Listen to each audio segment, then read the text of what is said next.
ఏ రోజైతే రాజాసాబ్ ప్రీమియర్స్ పడ్డాయో అప్పటి నుంచి కూడా ప్రభాస్ ఫ్యాన్స్ అస్సలు సంతోషంగా లేరు. తెలుసు అందరికీ మారుతి పెద్ద డైరెక్టర్ ఏం కాదు, పక్కా కమర్షియల్ లాంటి సినిమాలు తీశాడు, ఈ మధ్యకాలంలో ఫామ్లో లేడు, మావాడు అనవసరంగా ఇచ్చాడులే సినిమా ఇతనికి అని చాలా తలకే పట్టుకున్నారు.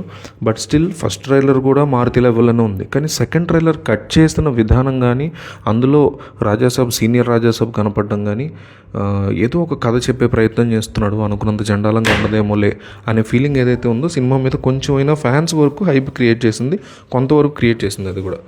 అయితే థియేటర్కి వెళ్ళిన తర్వాత దాని మీద కూడా నీళ్ళు జల్లేశాడు మారుతి. దాన్ని కూడా చాలా బ్యాడ్ అవుట్పుట్ బయటికి ఇవ్వడం జరిగింది. దీని మీద ప్రభాస్ ఫ్యాన్స్ చాలా డిసప్పాయింట్ అయిపోయారు. On the other hand Naveen Polishetty సినిమా, చిరంజీవి సినిమా, రవితేజ సినిమా, శర్వానంద్ సినిమా ఇవన్నీ ఉన్నాయి.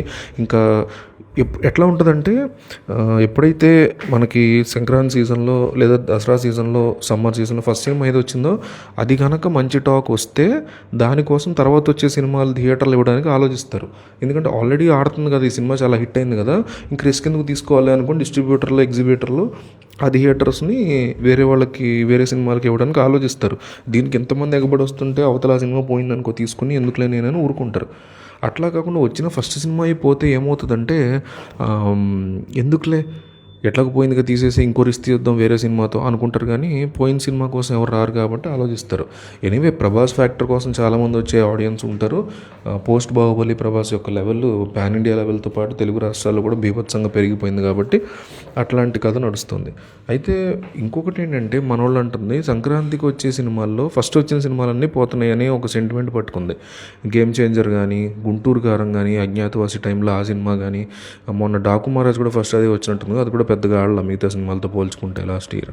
సో ఇట్లా అవుతుంది, ఫస్ట్ వచ్చిన సినిమాలే ఇబ్బంది పడుతున్నాయి పోతున్నాయి అనే సెంటిమెంట్ కూడా వచ్చింది. ఇట్లాంటి టైంలో ప్రభాస్ ఫ్యాన్స్కి ఉన్న biggest positive happiest block buster good news ఏంటంటే, సీనియర్ ప్రభాస్ ఏదైతే రాజాసాబ్ మెయిన్ క్యారెక్టర్ ఉందో అది కట్ చేసేసారు ఎల్డర్ ప్రభాస్ని. ఆ ప్రభాస్ని అంటే పెద్ద ప్రభాస్ని ఇవాళ నుంచి థియేటర్స్లో రన్ చేస్తున్నారు. అది కట్ చేశాడని చెప్పి మారుతిని తిట్లు తిట్టారు ఫ్యాన్స్ కానీ ఆడియన్స్ కూడా. నేను కూడా చాలా తిట్టుకున్నా. ఎందుకంటే అసలు ఆ రాజాసాబ్ గెటప్లో ప్రభాస్ని చూసి ట్రైలర్లోనే అబ్బబ్బా అనుకున్నాం. అట్లాంటిది మరి సినిమాలో చూపించకుండా ఇష్టం వచ్చినట్టు అసలైనటువంటి పార్ట్ని కట్ చేయడం ఏంటి మూర్ఖత్వం అని చెప్పి తిట్టుకున్నాం అనమాట. సో ఇప్పుడు థియేటర్లో అది రన్ అవుతుంది. కనీసం ఈ వీకెండ్ వరకైనా, ఇవాళ సాటర్డే, ఇవాళ సండే, నిన్న సాటర్డే, ఇవాళ సండే, రేపు మండే కాబట్టి ఇవాళ వరకైనా కొన్ని చోట్ల నిన్న ఈవినింగ్ యాడ్ చేశారు, కొన్ని చోట్ల ఇవాళ యాడ్ చేశారు.